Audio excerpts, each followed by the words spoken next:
오늘날 교회들마다 3040 세대가 가장 큰 문제라고 해요. 교회에서 3040 세대의 연령층이 제일 부족해서 교회의 가장 약한 골이라고 그렇게 말하고 있습니다. 특히 3040 세대는 교회에서 가장 만족도가 낮은, 그러니까 교회에서 가장 불만이 많은 연령층이 3040 세대라고 해요. 목회 데이터 연구소의 지용근 대표에 의하면 19세 이상의 성인들 중 2,000명을 대상으로 설문조사를 했는데 그 중에 34%가 하나님은 믿지만 예수 그리스도는 잘 모르겠다고 그렇게 대답했다고 합니다. 그러니까 교회에 출석하는 성인들 중에 그 주축이 되는 3040 세대는 하나님은 믿지만 예수님 잘 모르겠다고 했대요.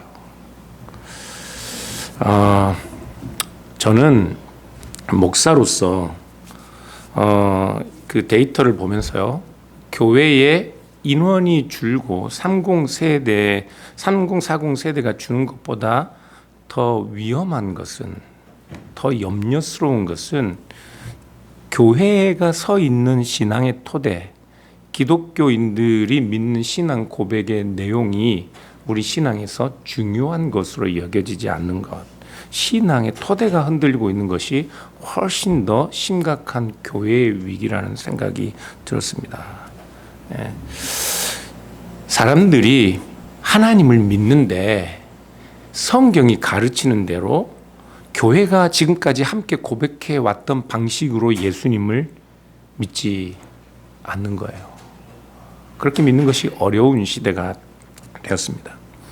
그런데 요한일서 2장 22절은 거짓말하는 자가 누구냐? 예수께서 그리스도이심을 부인하는 자가 아니냐. 일서 4장 3절은 예수를 시인하지 아니하는 영마다 하나님께 속한 것이 아니라 말씀하고 있고, 요한 2서 1장 7절은 미혹하는 자가 세상에 많이 나왔나니 이는 예수 그리스도께서 육체로 오심을 부인하는 자라, 이렇게 말씀하고 있는데, 오늘날 많은 사람들이, 특히 젊은이들이 하나님만 믿으면 되지, 하나님을 믿으면 되지, 예수 그리스도가 하나님이고 육체로 오신 하나님이라는 이 사실을 우리가 굳이 믿어야 하는가, 그렇게 의심하고 있다고 합니다. 어떠세요? 쉽지 않잖아요. 어떻게 하나님이 인간으로 이 땅에 오셨다는 사실, 그것이 오늘날 현대인들에게 쉽게 받아들여질 수 있겠습니까? 그러니까 하나님은 믿어야 할 것 같은데 성경이 우리에게 계시하는 방식으로, 교회가 2000년 동안 고백해온 방식으로 그렇게 신앙 고백을 하지 않는 것이죠. 그런 오늘날 젊은 사람들에게, 아니 오늘날 그렇게 성경이 우리에게 계시하는 방식으로 교회가 세워져 있는 그 든든한 신앙 고백의 토대를 의심하는 사람들을 향해 오늘 성경 본문은 예수 그리스도에 대한 참 놀라운 충격적인 증언을 우리에게 소개하고 있습니다. 오늘 본문 14절부터 15절 두 절을 같이 보시면 같이 읽어볼까요?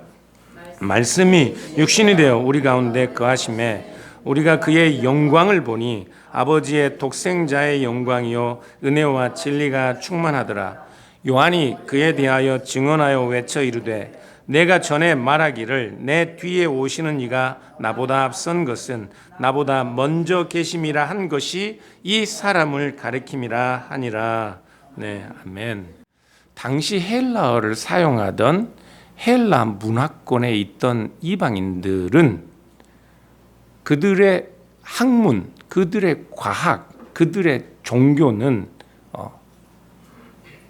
정신과 물질이 구별되어 있고, 정신적인 것, 영적인 것만이 선하고 물질적인 것, 육체적인 것은 악하다고 믿는 이원론이었습니다.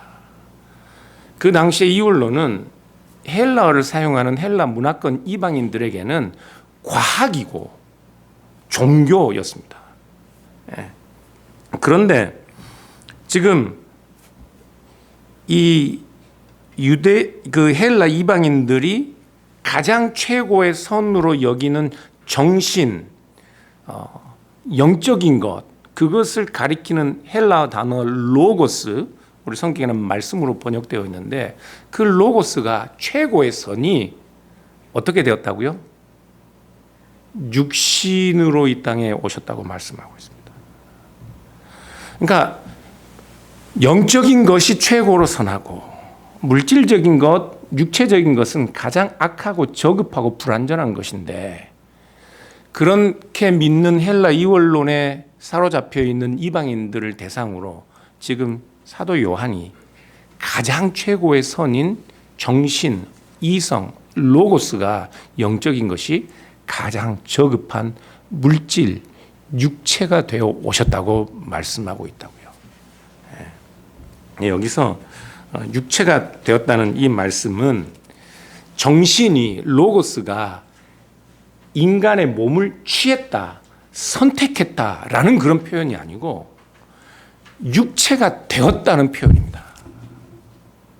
그러니 헬라 이원론에 사로잡혀 있는 사람들에게 이 사도 요한의 예수 그리스도에 대한 증언은 참으로 어리석거나 미련한 소리처럼 들리고 아니면 정말 그 의미를 안다면 심각한 충격적인 내용이었을 겁니다. 말씀이 육신이 되어 우리 가운데 거하신다 할 때 그 육신이라는 단어는 단순히 인간의 몸이라는 말 정도가 아니라 물질, 살덩어리를 가리키는 사르크스로 되어 있습니다. 정신, 영이신 하나님이 살덩어리인 인간으로 오셨다고요.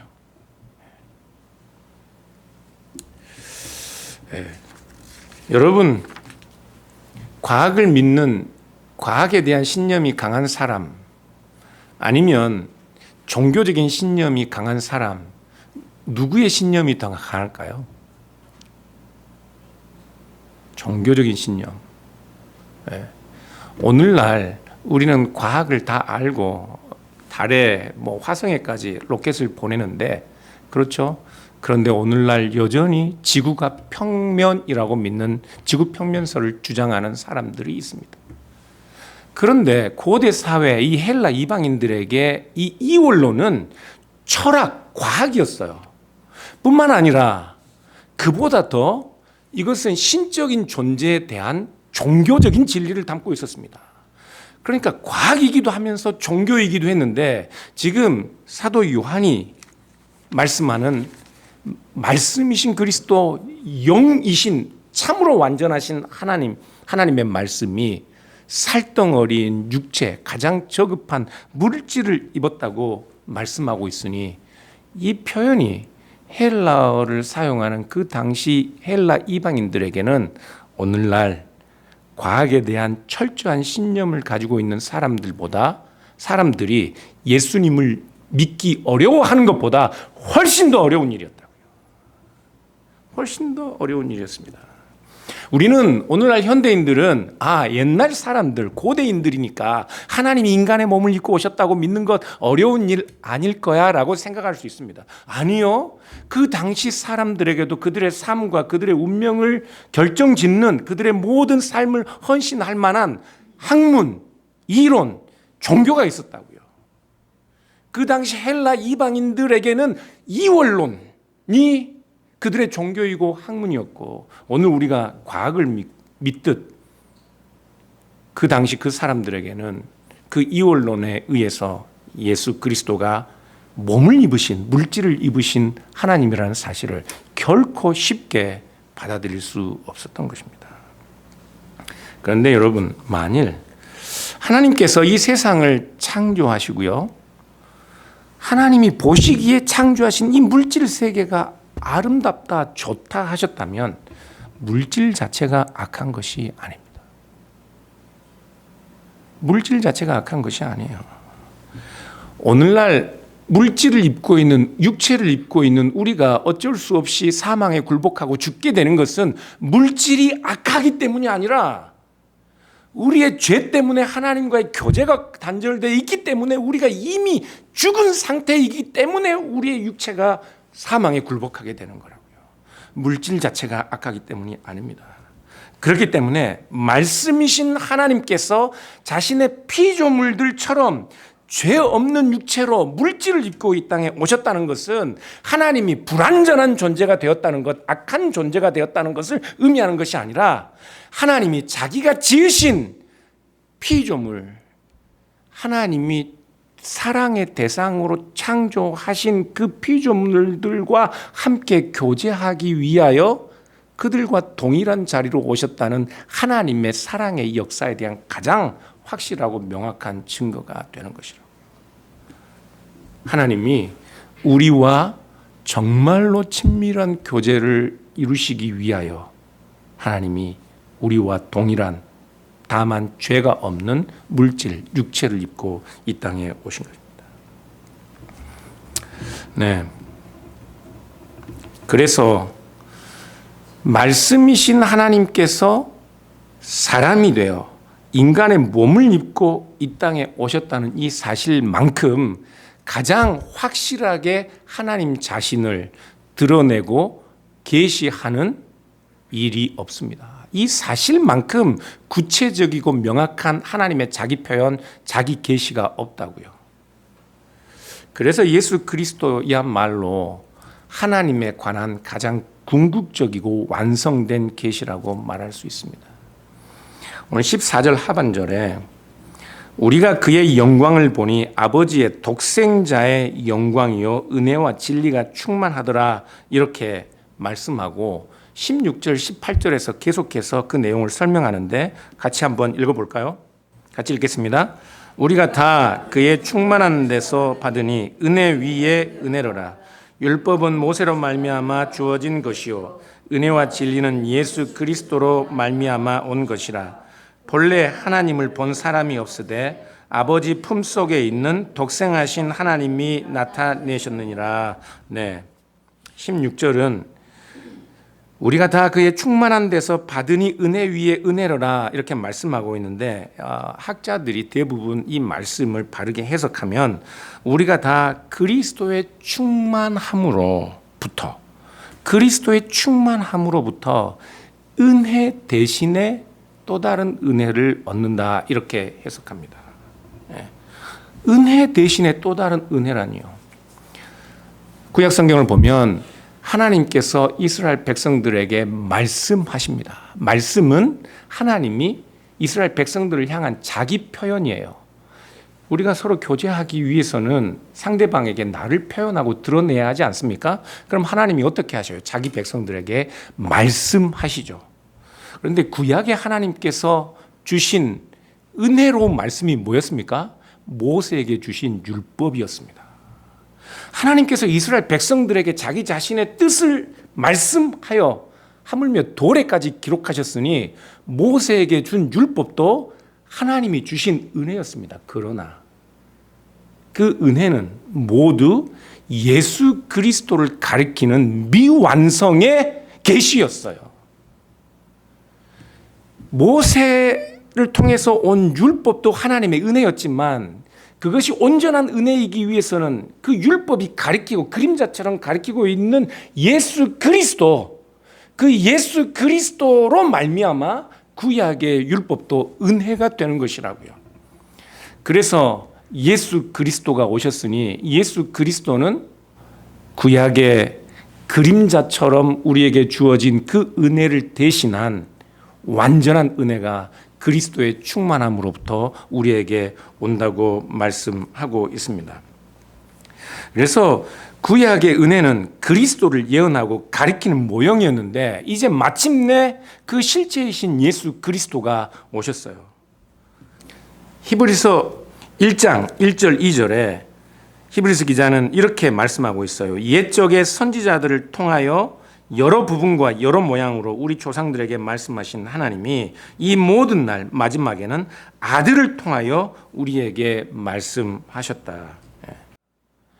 육체로 오신 사람이 되신 예수 그리스도는 하나님 자기 자신을 우리에게 계시한 가장 궁극적이고 완성되며 그래서 더 이상 다른 계시가 필요하지 않는 완전한 하나님의 자기 계시라고요. 그런데 오늘날 한국에서 가장 시끄러운 이단 중에 한 이단이 있는데 혹시 아세요? JMS 정명석.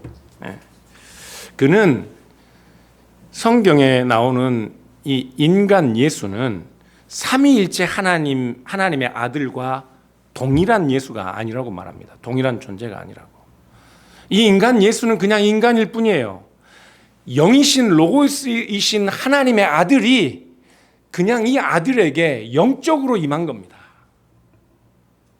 그 예수에게 임했던 그 하나님의 영이 이제는 마지막 때에 자기 자신에게 임해서 자기가 재림 예수가 된 것이라고 그렇게 주장하는데 한국의 많은 지식인들이 다 이 사람에게 넘어갔습니다. 왠가요? 사실 이 정명석이 주장하는 이 내용은 초대교회 때부터 있었던 이단입니다. 헬라인들이 어떻게 하나님이 사람의 몸이 되실 수 있는가? 그래서 초대교회 때부터 헬라 이방 이원론에 사로잡혀 있던 사람들 중에 기독교인이 되어서 예수님을 신이라고 하나님이라고 고백하는 그 교회의 신앙 고백을 그대로 받아들일 수 없어서 그들은 예수 그리스도는 그냥 인간 예수일 뿐이시고 하나님의 영이 그에게 임했을 때만 하나님의 아들 그리고 그 영이 하늘로 올라갔을 때는 그냥 껍데기 인간 예수뿐이라고 그렇게 그들은 주장했던 겁니다. 그러나 오늘 본문 이 사도 요한 우리에게 주장하는 것은 말씀이신 그리스도께서 단순히 인간의 몸을 빌려 입은 것이 아니라 어떻게 됐다고요? 우리와 동일한 몸으로 사람으로 오셨다고요.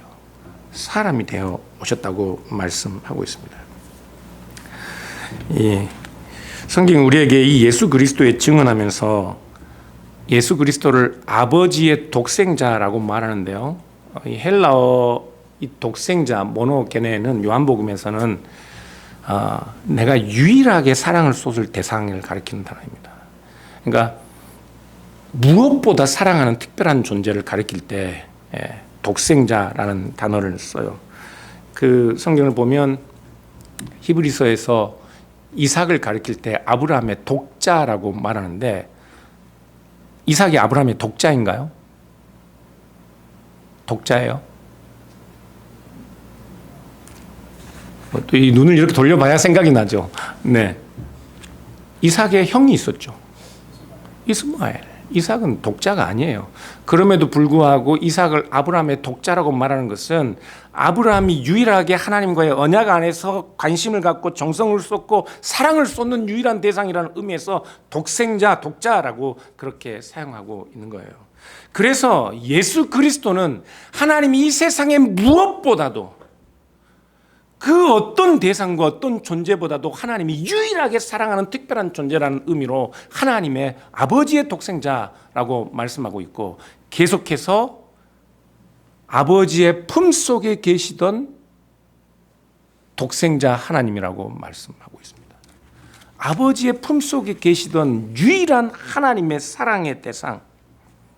그런데 본래 어느 누구도 하나님을 본 사람이 없지만 아버지 품속에 유일한 아버지의 사랑의 대상, 그 어떤 존재와도 비교할 수 없는 아버지의 최고의 사랑의 대상, 그 품속에 계셨던 그리스도, 말씀이신 하나님, 그분이 어느 누구도 하나님을 보지 못했지만 우리에게 하나님 자기 자신을 그대로 계시하고 드러내 주셨는데 그분이 다름 아니라 독생자 하나님이라고 말씀하고 있다고요. 아버지의 독생자, 아버지가 유일하게 사랑을 쏟는데 그 유일한 사랑의 대상인 그리스도께서는 하나님의 유일한 사랑의 대상일 뿐만 아니라 독생자 하나님이라고 말씀하고 있어요. 여기서 독생자라는 말은 또 다른 의미가 있는데요. 유일한 사랑의 대상이라는 말뿐만 아니라 헬라어 단어가 갖는 본래 의미는 모노게네라는 말은 같은 종류, 동일한 종류라는 단어를 가지고 있습니다. 하나님의 품속에 영원 전부터 유일한 사랑의 대상이셨던 아버지의 독생자이신 아버지 하나님과 동일한 하나님이신 그리스도께서 그 이전에는 어느 누구도 하나님을 눈으로 본 사람이 없지만 그 독생자의 영광, 하나님과 동일하신 존재, 같은 종류이신 그리스도께서 하나님의 유일한 사랑의 대상이신 하나님의 아들이 우리에게 하나님을 눈으로 보고 손으로 만질 수 있는 존재로 자신을 계시하셨다고요.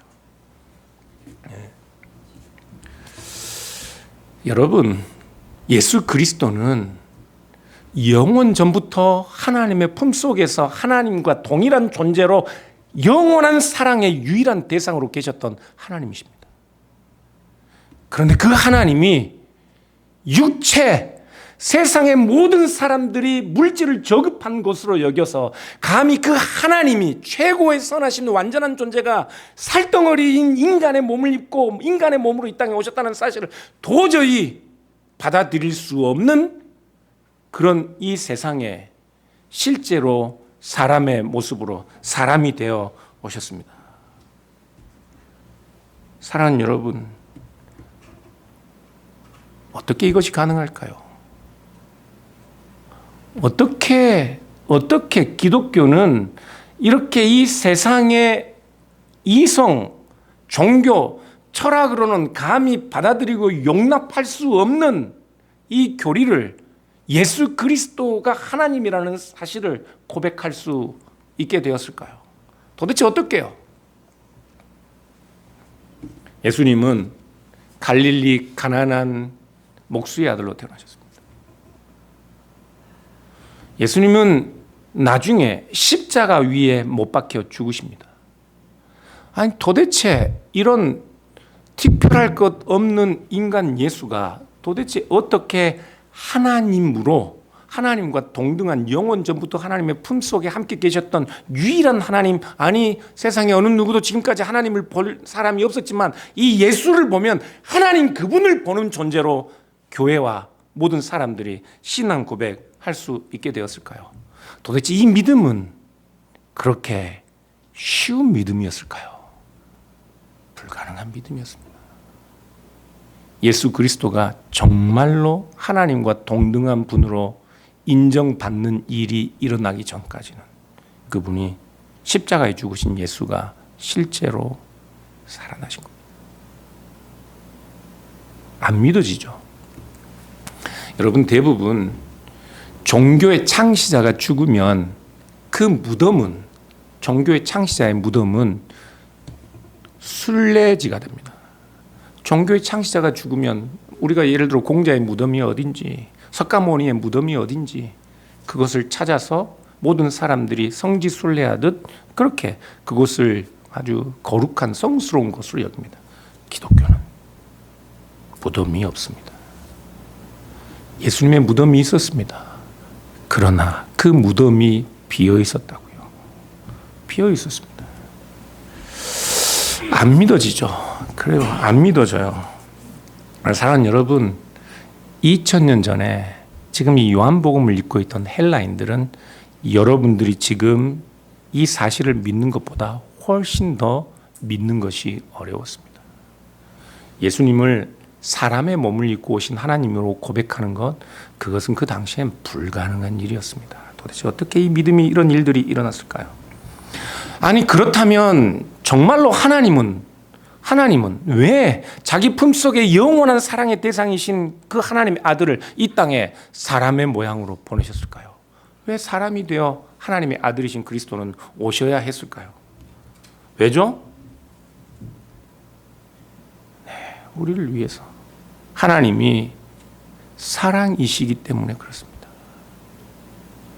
하나님이 이 세상을 진짜로 창조하시고 이 세상의 진짜 주인이시기 때문에 그래요. 여러분이 작은 물건을 만들어도 저희 집에는 오셔서 보시면 아시겠지만 딸아이 한 명 때문에, 저희 딸 한 명 때문에 집이 난장판이에요. 서랍마다 책장마다 우리 딸이 3살 때부터 그려놓은 그림을 버리지를 못하고 차곡차곡 모아놔야 돼요. 끄집어내서 보고 아빠 잘 그렸지. 잘 그리기는. 그런데 자기가 만든 그 작품에 대한 애착과 애정이 너무 강해서 몇 년 전에 그린 그림마저도 버리지 못하고 있어요.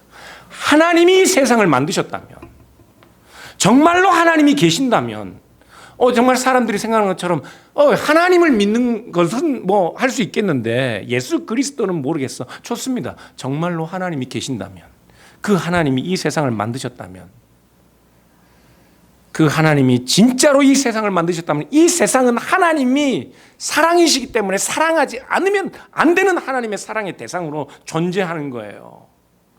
그러니 그 하나님이, 하나님과 관계가 단절된 우리에게, 우리의 힘으로는 찾아갈 수가 없고, 우리의 힘으로는 찾을 수가 없고, 우리의 힘으로는 교제를 신청할 수 없는 그 하나님이 어떻게 하셔야 합니까? 우리를 사랑하시니 자기가 직접 우리가 손으로 보고 눈으로 보고 손으로 만질 수 있는 사람으로 이 땅에 오신 겁니다.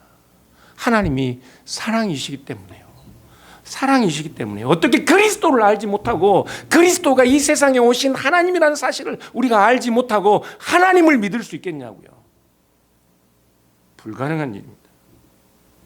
하나님이 사랑이시기 때문에 하나님은 자기가 사랑하는 일을 위하여, 사랑하는 대상을 위하여 자기를 비우시고 자기를 낮추시고 내가 사랑하는 대상과 교제하기 위하여 말씀하신 것처럼 친히 자기 자신이 하나님의 말씀이 되어 우리에게 오실 수밖에 없었던 것이라고요. 사랑하는 여러분, 사람들은 왜 하나님이 이 땅에 오셔야 했는지 중요하게 여기지 않아요. 우리의 현실을 모르니 하나님이 사람이 되어 오셔야 했다는 이 사실도 중요하게 여기지 않습니다. 오늘날 많은 현대인들은 우리가 도덕적으로 선하다고 믿어요. 뭐 이 정도면 나쁘지 않지라고 생각하죠. 그렇죠. 제가 봐도 여기 계신 분들 다 그냥 집에서 거울 보고 연습하시나요? 왜 다들 그렇게 인상이 좋으셔요? 한 분 빼놓고. 뭐 제가 누구 보고 말하는 거 아니니까 괜히 찔리지 마세요. 아니 괜히 찔리지 마세요. 찔리면 거울 보고 연습하시면 돼요. 네. 다들 착하죠. 오늘날 많은 사람들이 우리가 착하다고 생각합니다. 그리고 도덕적으로 선하다고, 선하게 살면 문제 없을 거라고 생각해요.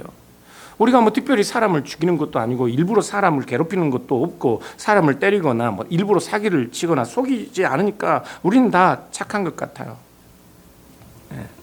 그래서 사람들이 생각하기를, 혹시 신이 있어도 그 신이 우리에게 착하게 살기를 원할 테니까 우리가 착하게 살면 되는 것 아니냐. 신이 어떤 존재인지, 진짜로 신이 있는지 없는지 이게 중요한 게 아니라 착하게 살면 모든 것이 좋아질 거라고 생각합니다. 내가 착해지면. 그리고 어떤 사람들은 교회를 가는 이유도 어떻게 해요? 착한 사람이 되기 위해, 착하게 살기 위해. 어떤 분은 그래요. 기독교인이 되기 전에 먼저 인간이 되라. 무슨 말인지는 알겠어요. 그런데 그게 그렇게 쉬울까요? 진짜 인간이 되는 게 그렇게 쉽던가요? 여러분, 우리는 착해지고 착하게 살면 아무 문제가 없다고 생각하고 그것이 제일 중요한 거라고 생각하지만, 그래서 하나님을 몰라도 될 것이라고 생각하지만, 그래서 더 이상 우리가 착하게 사는 것 외에는 중요한 것이 없다고 생각할 수 있지만, 그래서 기독교적인 진리에 대하여 별로 중요하게 생각하지 않지만, 정말 그럴까요? 팀 켈러라는, 지금 돌아가셨지만 그 목사님께서 들려주는 재미있는 이야기가 있습니다. 어느 홀어머니가 아들을 열심히 키우고 가르쳐서 좋은 대학에 보냈어요. 가난하지만 어머니는 기꺼이 자식을 위한 희생을 기쁨으로 감수했습니다. 그리고 이 자식을 키우면서 어머니가 항상 했던 말은 착하게 살아라. 착한 사람이 돼야 된다. 거짓말하지 말아라. 남을 속이면 안 된다. 열심히 일하고 성실하게 일하고, 혹시 가난한 사람, 도움이 필요한 사람이 있으면 도울 수 있는 사람이 되라.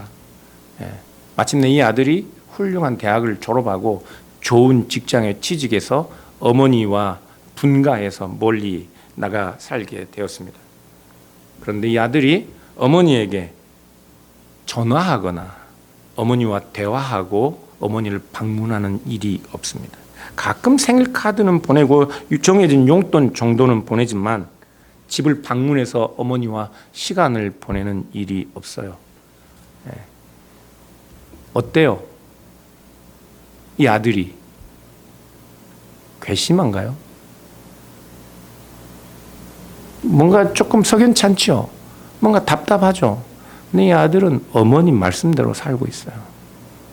이 아들은 착하게 살고 있습니다. 거짓말하지 않고 자기에게 주어진 일에 성실하게 일해서 다른 사람들보다 훨씬 더 빠르게 성공을 이루어 가고 있습니다. 가난한 사람이 있으면 도와요. 그런데 어머니에게 전화하거나 어머니와 교제하거나 어머니를 방문하지 않습니다. 무엇이 중요한가요? 정말 더 중요한 게 없나요? 네. 어머니와 대화하고 교제하지 않으면서 도덕적으로 착하게만 사는 것, 그것만으로는 부족합니다. 어머니와 마음을 나누고 사랑을 나누는 교제가 있어야 하는 거예요. 우리는 하나님이 지으신 인간, 하나님이 지으신 피조물들, 만일에 하나님이 이 세상을 지으셨다면 착하게 사는 것만으로 그것만 중요한 게 아닙니다. 하나님을 알아야 해요. 어머니와 교제하듯 하나님과 교제해야 합니다. 하나님이 세상을 창조하셨다면, 여러분 진짜로 그렇게 하나님을 믿는다면 우리가 믿어야 할 것은, 그렇다면 이 모든 것들은 다 하나님께로부터 왔다는 사실도 우리가 믿어야만 합니다. 그렇지 않으면 그것은 자기를 속이는 거예요. 그건 거짓말하는 겁니다. 우리가 아무리 훌륭한 도덕 선생이 되어도 하나님을 예배하고 하나님과 교제하지 않으면 우리는 이 어리석고 괘씸한 아들 녀석과 똑같은 존재가 되는 거예요. 그런데 사랑하는 여러분, 우리 하나님은 이 불쌍한 어머니처럼 그럼에도 불구하고 아들을 포기하지 않습니다. 하나님도 이 괘씸한 아들 같은 우리에게 먼저 손을 내미셨다고요. 그래서 하나님이, 참 하나님이신 그분이 사람이 되어 이 땅에 오신 겁니다. 그분이 창조주이시기 때문에, 우리를 사랑하시기 때문에, 우리를 사랑하시는 대상인 우리를 위해 우리와 동일한 존재가 되어 육체로, 사람으로 이 땅에 오셨습니다. 사랑하는 여러분, 그런데 요한은 우리에게 더 심각하고 더 충격적인 그런 신학적인 메시지를 전하고 있습니다. 말씀이 육신이 되어 우리 가운데 거하심에 우리가 그의 영광을 보니 아버지의 독생자의 영광이라고 말해요. 그런데 여기서 거하다는 말과 영광이라는 말이, 이 두 단어가 여기서 함께 아주 심각하고 중요한 메시지를 우리에게 전하고 있습니다. 영광이라는 단어는 하나님의 완전한 능력과 그 초월적 존재의 탁월함과 장엄함을 묘사하는 단어입니다. 그래서 이 유대인들이 성경에 보면 히브리어로 카봇 아도나이, 여호와 하나님의 영광이라는 것은 사람이 직접 볼 수가 없어요. 그래서 하나님께서 성막이나 성전에 직접 임재하실 때는 그 영광을 우리의 손으로 볼 수 없어서 구름이 다 덮어서 하나님의 그 장엄한 영광을 가리워야 하고, 그 장면을 카보드 아도나이, 구름으로 가리워야만 하는 하나님의 장엄하고 놀라운 영광스러운 영광, 그 영광을 말하는데, 그런데 어느 때부터인가 유대인들이 587년에 예루살렘 성이 멸망하고 난 이후부터는 하나님이 그 성전에 임재하실 수 없기 때문에 카봇 아도나이, 구름으로 가리워진 하나님의 영광이라는 단어를 사용하기가 힘들었습니다.